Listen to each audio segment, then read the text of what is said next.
أعوذ بالله السميع العليم وبوجهه الكريم وسلطانه القديم من الشيطان الرجيم. بسم الله الرحمن الرحيم.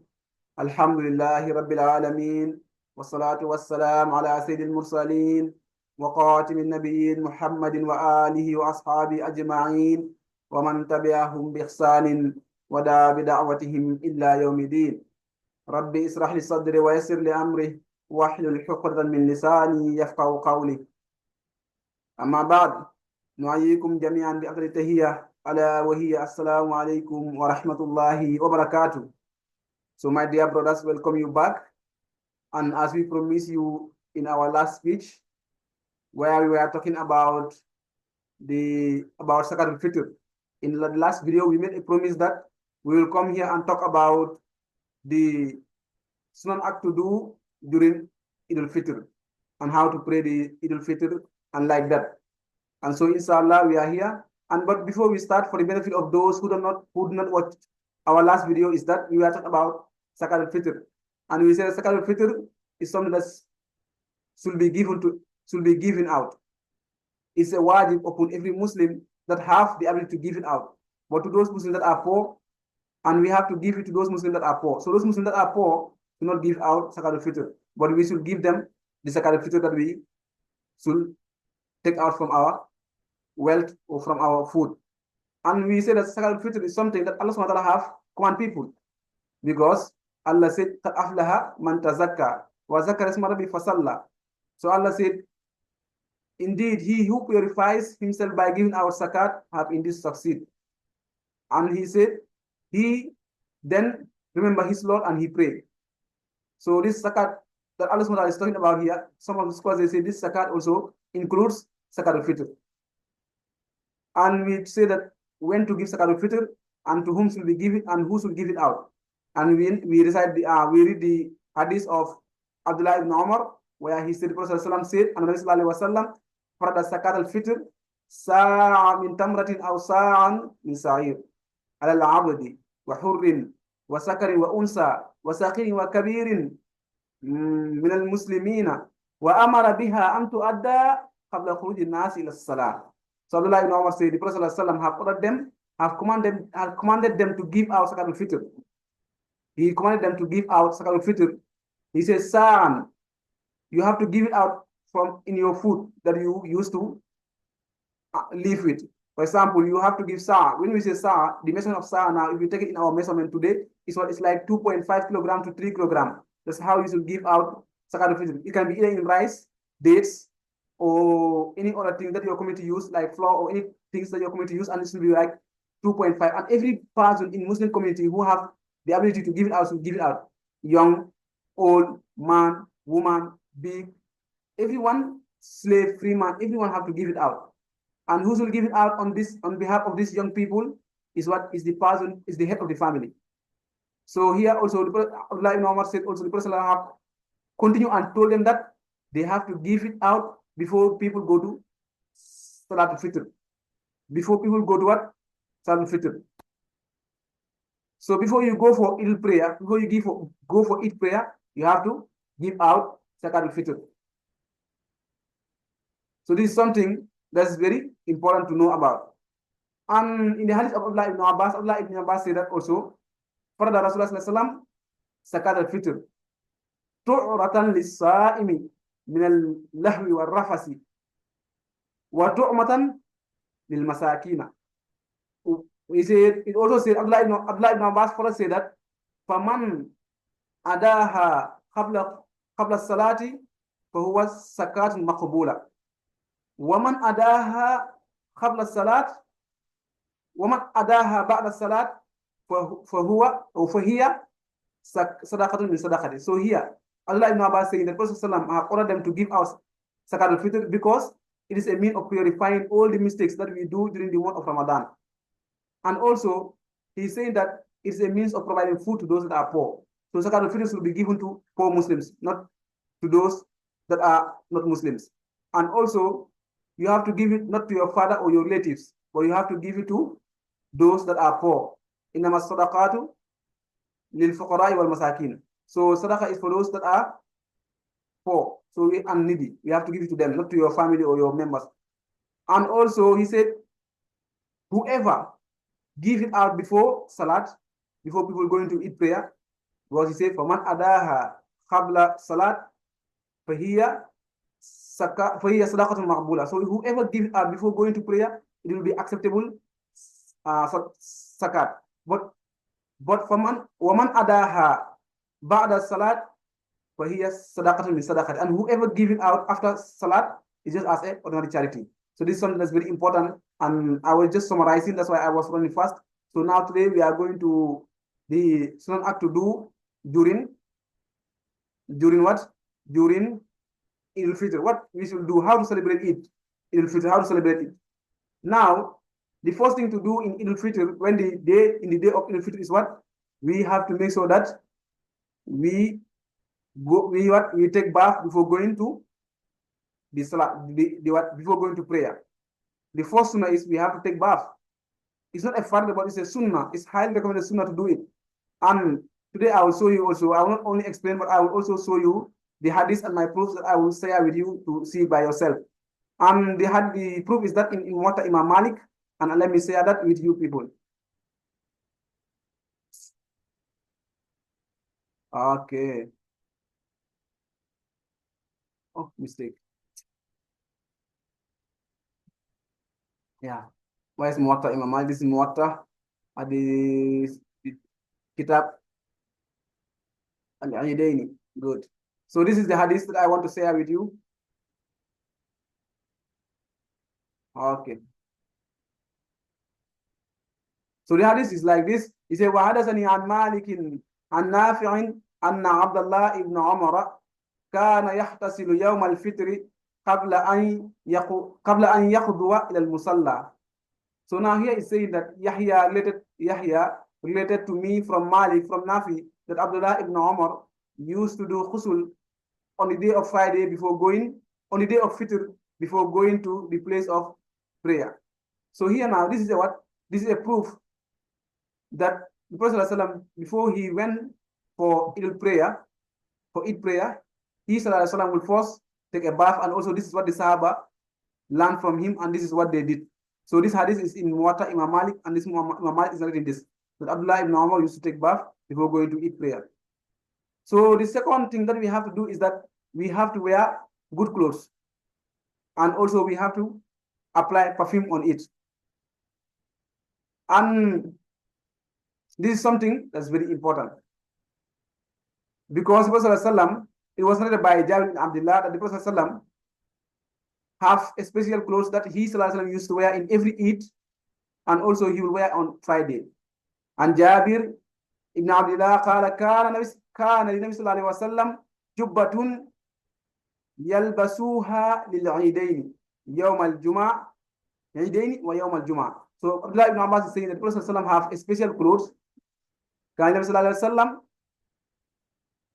جبة, he have a special clothes that he wear on every Eid and also on every Jum'ah. So since the Prophet ﷺ have a special clothes that he wear on this special day, therefore it's a it's a sunnah for us also to wear good clothes, the clothes which is best in our clothes while we are going for Eid prayer. But you know, today some people, they misinterpret this sunnah, and they take it as a means of competition. Some people, they say, when this Eid come, I will make sure that I will wear a best clothes among my friends. And this is not the sunnah. The sunnah is only to wear it for the sake of Allah subhanahu wa ta'ala, and for the sake that it's a sunnah. This is the best way to do. But if you are doing it as a means of competition, this is only a sin that you are having. You are only having a sin, because you have to do it only for the sake of Allah subhanahu wa ta'ala. If you don't do it for the sake of Allah subhanahu wa ta'ala, then there is no reward. All the money that you waste, you are not having a reward from it. Then therefore you have to do it not like I see for today, from like how people are doing, especially in Africa mainly. But people, if you come to this Asia and Europe, people are not like that. But here in Africa, you see people, when it comes, they say that we make sure that we put good clothes, because if I don't do it, my friends are doing it. This is not the purpose. If your friends are doing it, that doesn't mean you have to do it. But do it because it's a sunnah. Do it because it's a sunnah. And if you don't have it, do not force yourself. If you don't have it, just take one of your clothes which is best and use it. This is what is Sunnah. And this is what the Prophet ﷺ used to do. The Prophet ﷺ, he did not buy new clothes on every Eid. No, but he have the clothes that is best in his clothes, that's what he used to put on.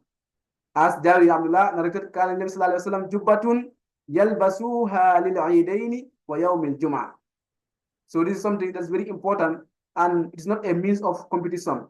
It's not about competition on it to wear a good clothes or no. It's for the sake of Allah subhanahu wa ta'ala, as it is Sunnah. Since it's a clothes that does not reveal your auras, it's good and it's better. Even if very expensive clothes, while it reveals your auras, this is something that you are just only having seen.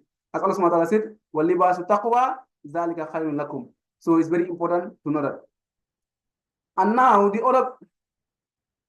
other sunnah is that eating before going to eat prayer. You have to eat before you go to al-Fitr prayer.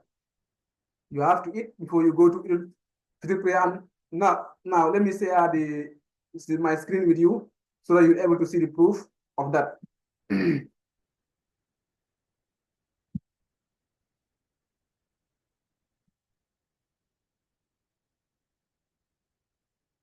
Good. Now the hadith that I want to share is in Bulughul Maram. What is Bulughul Maram?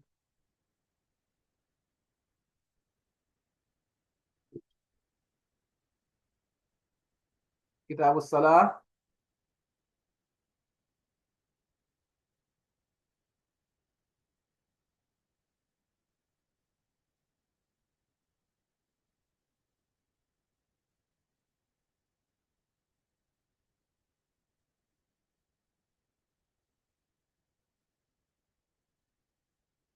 Okay, so now in this, now we will know that it is a sunnah because this hadith was written by Anas. وعن أنس رضي الله عنه قال كان رسول الله صلى الله عليه وسلم لا يقضوا يوم الفطر حتى يأكل تمرة أخرجه al-Bukhari. And if you go in other narration, Anas is saying that if you go inside Bukhari, I have the Sahih Bukhari, but there is no need to go there. He's saying that وَيَأْكُلُهُنَّ وِتْرًا, that the Prophet used to eat in odd numbers.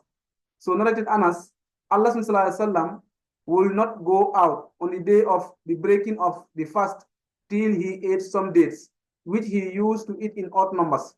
So therefore, the sunnah is that, so therefore here we can learn that the sunnah is that we have to, before we go to al-Fitr prayer, we have to make sure that we eat dates.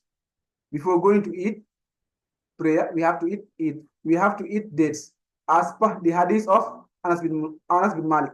As he said, كان النبي صلى الله عليه وسلم لا يأخذ يوم الفطر حتى يأكل تمرة ويأكلهن وترا. So the sunnah is that before you go to al-Fitr prayer, you eat dates before you go, and that the number of days that you have to eat, it will be in witr. It will be in 2, it will be in 1, 3, 5, 7, like that for the hadith. Or if you don't have dates, you can drink water or have little food.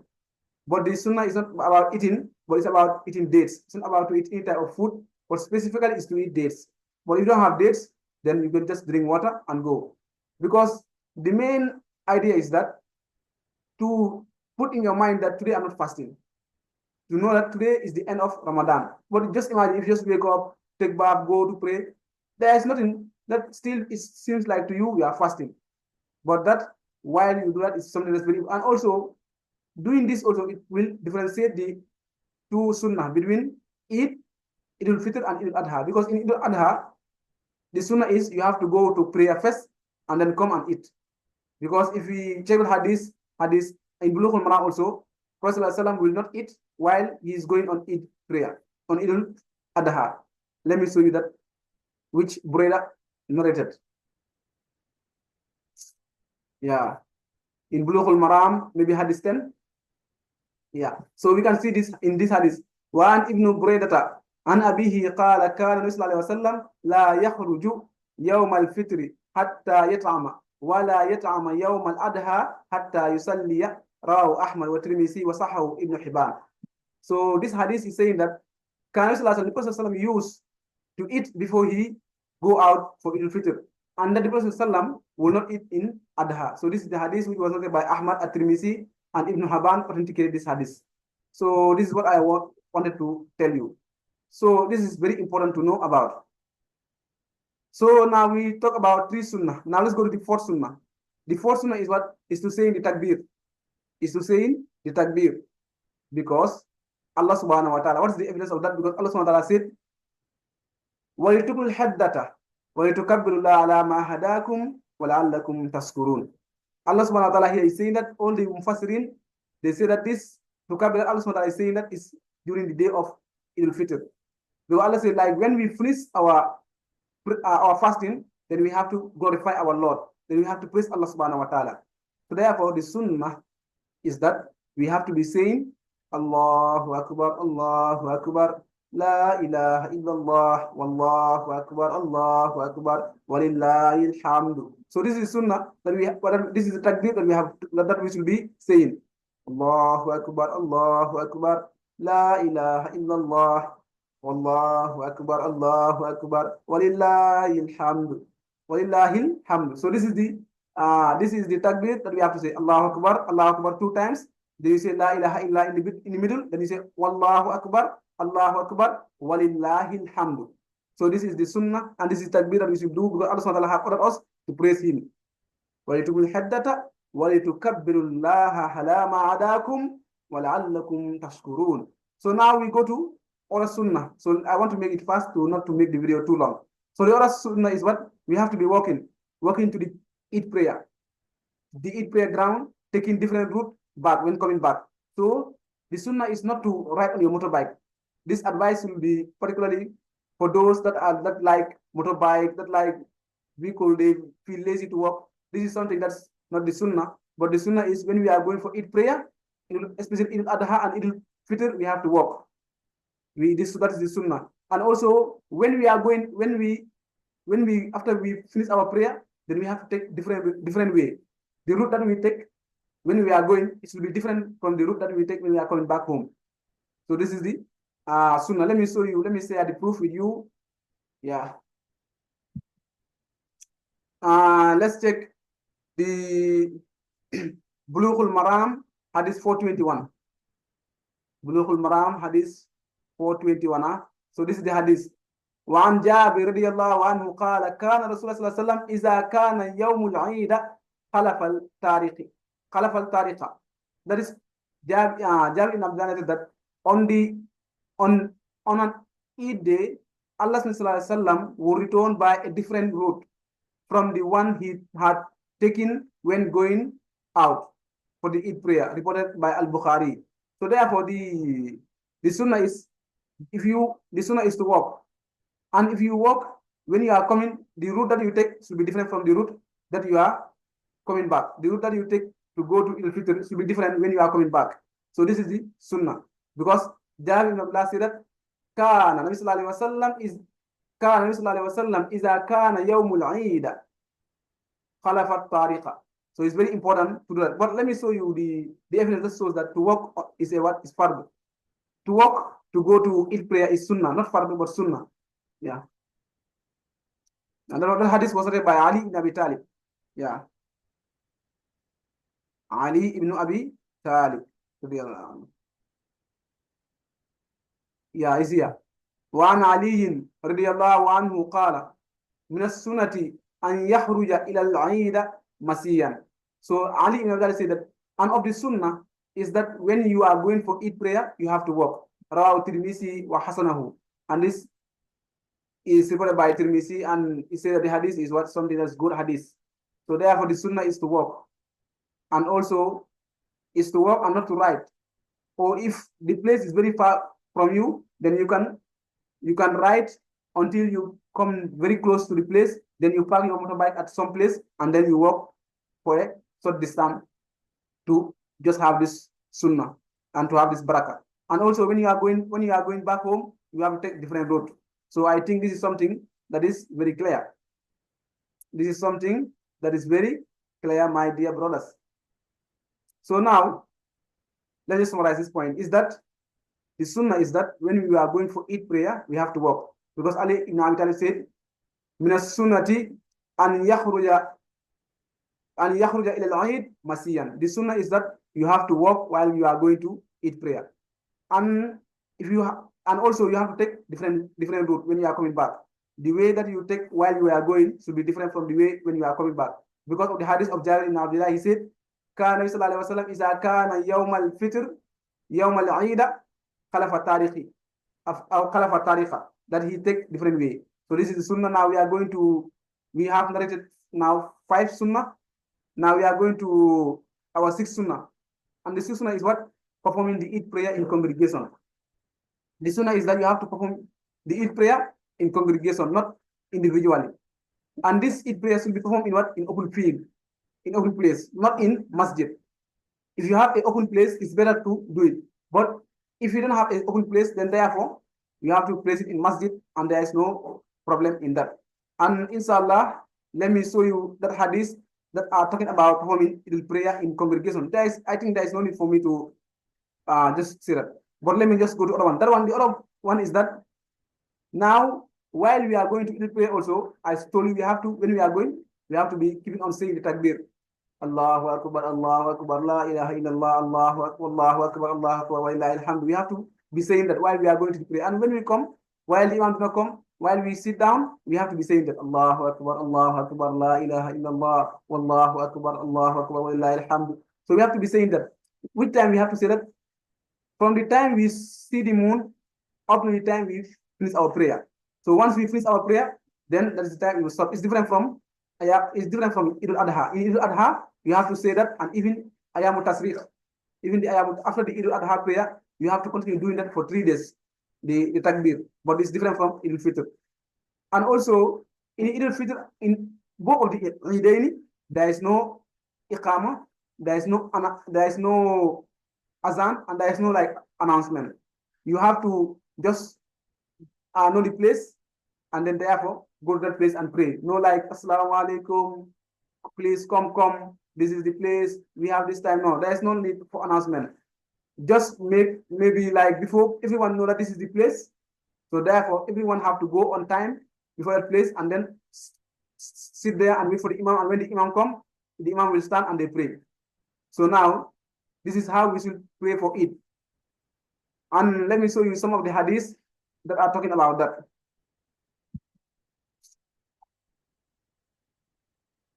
Now let's go to hadith. Let's go up. Good.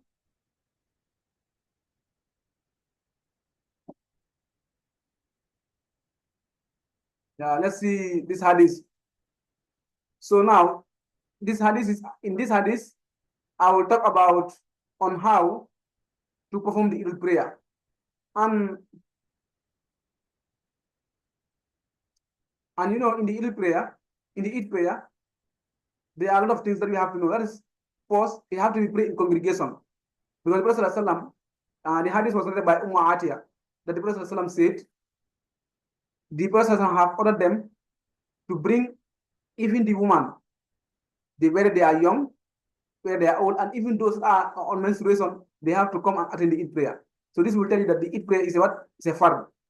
Oh, sorry, it should be prayed in congregation. So the Eid prayer is not fard, it's sunnah, it's no mu'akada that we have to know. But the Hanafi, they say that it's fard, and they bring a good argument. But even though it's what? There is no clear hadith, or no clear Quranic verse that say that we have to do Eid al-Fitr and it's fard. No, there is no way Prophet ﷺ say that. So therefore, we have to know that also. Where is this hadith? Let me show you. So now, let's see the hadith. You know, we said, وَعَنْ أُمِّ عَاتِيَةٍ قَالَتْ أُمِرْنَا أَن نُخْرِجَ الْحَوَاتِقَ وَالْحُيَادَ في العيدين يشهدن الخير ودعوة المسلمين ويعتزل الهيود المصلى متفق عليه. So here it was noted by we were commanded to bring our out on Eid al-Fitr and Eid al-Adha the young women and the menstruating women to participate in the goodness and supplication of the Muslims. However, the menstruating women will refrain from the actual place of prayer. Agree upon. It's narrated by both Bukhari and Muslim. So this hadith will tell us that to pray in congregation is something that's fard. That you have to do. I'm just saying fard here, but no problem. So therefore, this al-Fitr will be prayed in congregation. And here, even the women, every Muslim, boy, man, woman, everyone should come and witness it. Even Atiyah is saying the Prophet ﷺ have ordered the women who should be in seclusion to come out to witness that. And those that are on menstruation. So he's saying the menstruating women should stay away from the musalla, they should stay away from the prayer, but they should come in a one corner and start looking at the Muslim and seeing people, how the Muslims gather. So this, and they can do it takbir with the Muslims. But what they will do is not, what they will not do is that they will not pray. Because when a woman is in her menstruation period, she should not pray or give or do zakah or salat. So this is something that's very important. So therefore, women also should come. Even there is another narration where when the Prophet was asked, what about those women that do not have hijab, that don't have veil? He said that they should share with their sisters too, so that they will be able to come. So this is also an argument that the Hanafi use. So the Hanafi use say that even the Prophet is telling that the menstruating women to come, so that we saw that it's fard. So the Hanafi, that's what they also use this argument. Yeah. And they use another argument called Fasalli Rabbika Wanhar. Yeah, they use that also argument. They said here the Fasalli is talking about al-Fitr. Yeah. But anyway, so this is something that's very important also. And also we have to know that there is no iqama and there is no azan. In Idul Fitr and Idul Adha, there is no iqama. Let me show you that hadith also. Yeah. And this hadith. This hadith was read by Abdullah ibn Abbas. He said, Nabi sallallahu alaihi wasallam sallal Eid bila azanin wala iqamin. Akhrajahu Abu Dawud. So, Ibn Abbas, the Prophet ﷺ offered the Eid prayer without an azan or an iqama. So this is something that's very important for me, the Muslim, to know that in Idul Fitr or Idul Adha, there should be no iqama and there should not be azan. And this is a very good argument for those that are doing bid'ah. Those that are celebrating the Mawlid of the Prophet ﷺ. Here, there is no place where the Prophet ﷺ said, do not give azan or iqama in Idul Fitr. There is nowhere you can find. I read Bukhari, I read also Sahih Muslim, and also Muwatta Imam Malik, and also Bulughul Maram and other hadiths in this area, but I don't see anywhere where the Prophet ﷺ said, do not give iqama and azan. So when we tell those that are celebrating the Prophet ﷺ birthday, we tell them that the Prophet ﷺ never do it. And the Sahaba never do it. Imam Malik, Abu Hanifa, Imam Safi, all these great scholars, they don't do it. Why you are doing it? They will say, tell us where Prophet said, do not do it. But here also, just imagine here now, you are following this Sunnah, and there is nowhere Prophet said, do this. The act is because only Prophet do it, so therefore you are doing it.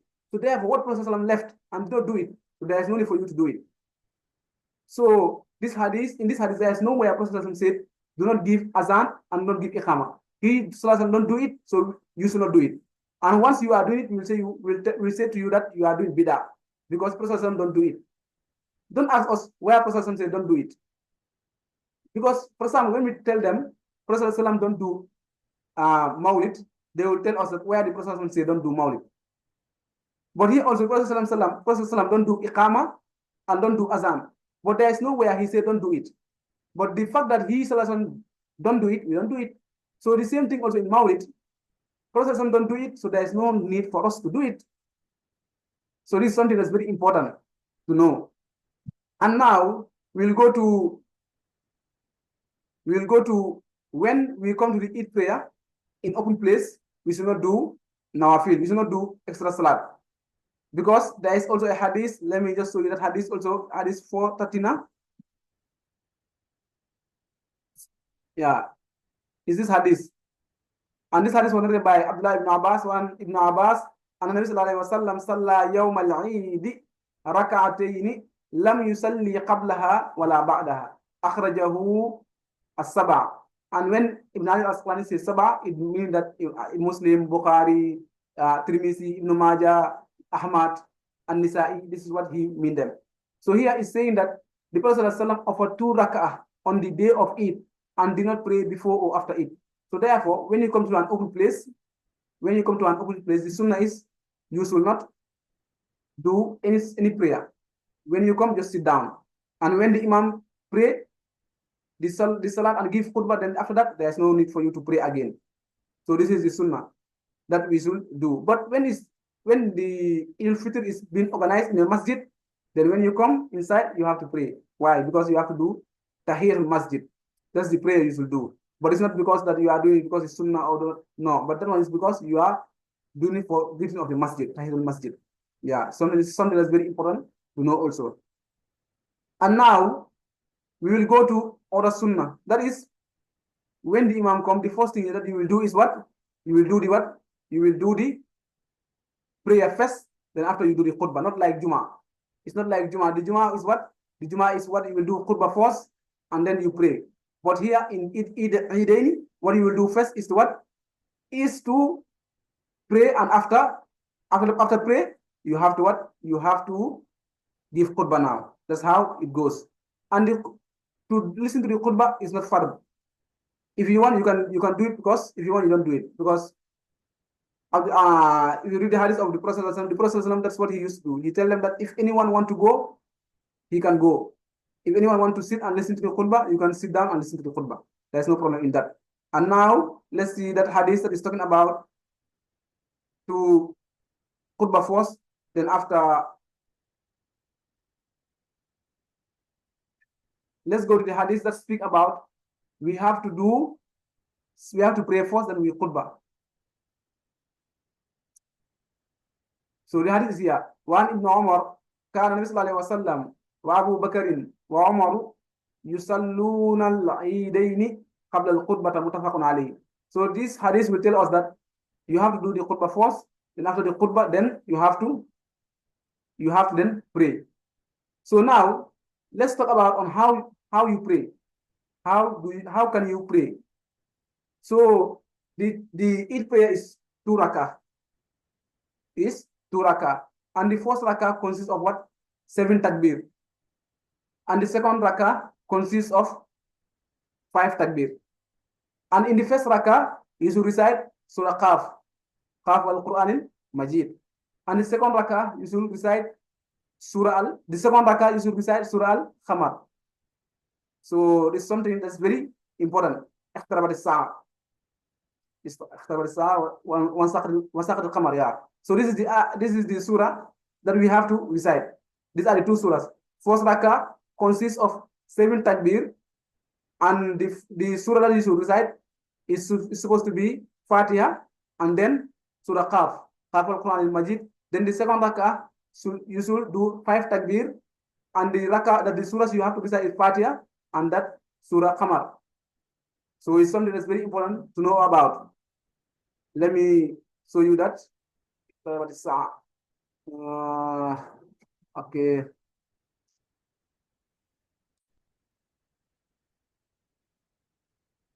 So let me show you Muwatta Imam Malik. Oh, let me just first show you Bulughul Maram, since I am in Bulughul Maram. Hadith 420. This is the hadith.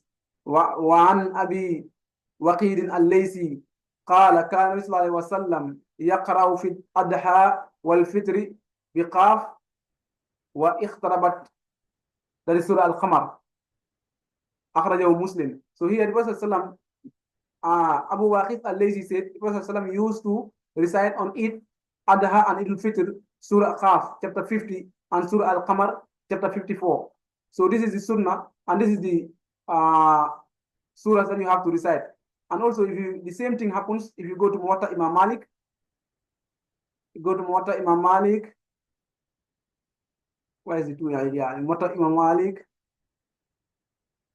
Yeah, this is the hadith. حدثني يحيى عن مالك عن دمرة ابن سعيد الماريني عن عبيد الله ابن عبد الله ابن عتبة ابن مسعود أن عمر ابن الخطاب سأل أبا واقد الليثي ما كان يقرأ به رسول الله صلى الله عليه وسلم في أضحى والفطر فقال كان يقرأ بالقاف والقرآن.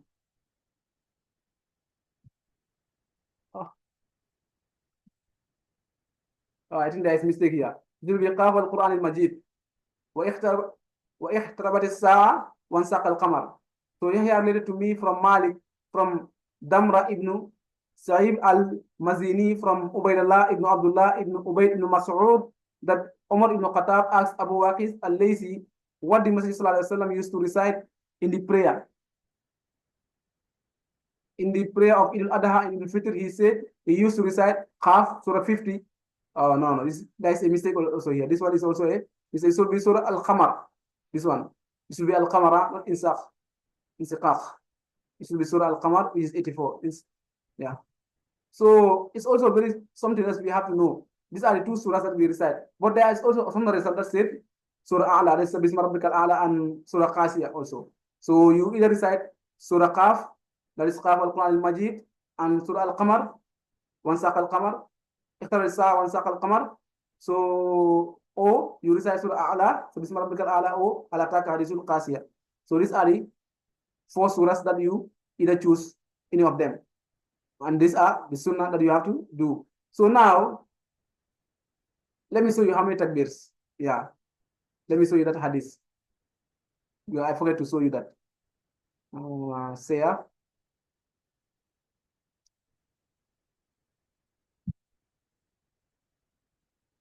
Let me show you Bulughul Maram.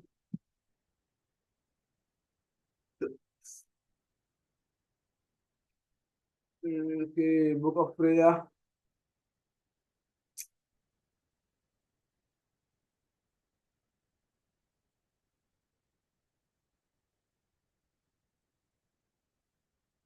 For it, huh?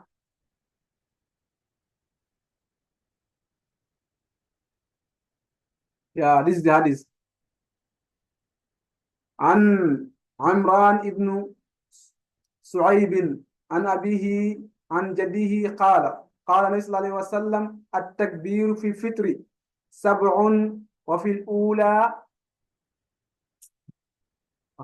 وفي الأولى 5 وفي الآخرة وقرأت بعدهما كلتيهما أخرجه أبو داود. So here the person is saying that takbir fi fitr sab'atun is what? Is 7. And that fil ula, that's in the first place, and khamsa and 5 in the second, in the third rakah, in the last rakah, which is the second rakah. And you have to recite the Quran with them. So you have to say Allahu Akbar. First that is takbir ihram, then Allahu Akbar, Allahu Akbar, Allahu Akbar 6 times, and plus that one is 7. And now after that you recite Fatiha, Bismillah ar-Rahman ar-Rahim, Alhamdulillah wal Dalin Amin. Then you recite Surah Qaf or Surah A'la. Then after that you go to Ruku', Sujud, then do all what you have to do in one rakah, then get up and you say Allahu Akbar, Allahu Akbar, Allahu Akbar 5 times, then recite Fatiha and Surah Al-Qamar or Surah Qasiyah. Yeah, this is something that's very important to know about. This is the how we should pray the Eid prayer. You'll fit to pray. This is how we should pray it. Okay. So after that, now after when we finish, we have to sit down and listen to the khutbah. This is a highly recommended sunnah, to sit down and listen to the khutbah. And after that, when the imam get finished, then we go back to our homes. And when we go back to our homes, also the sunnah is we can pray now 2 rakah in our home. We can pray 2 rakah. Let me see that hadith. Let me show you that hadith.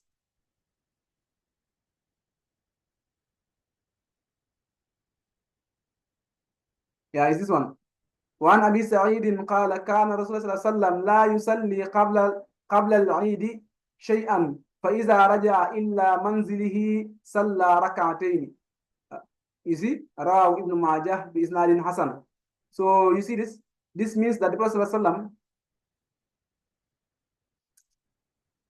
So here he's saying the Prophet ﷺ never used to offer any prayer before the Eid prayer, but when he went back home, he used to pray 2 rakah. So now therefore, when you go to your home, it's very important also to pray there 2 rakah, but not in the area of the musalla. So Ikhwan, this is something that is very important, and the video is very long.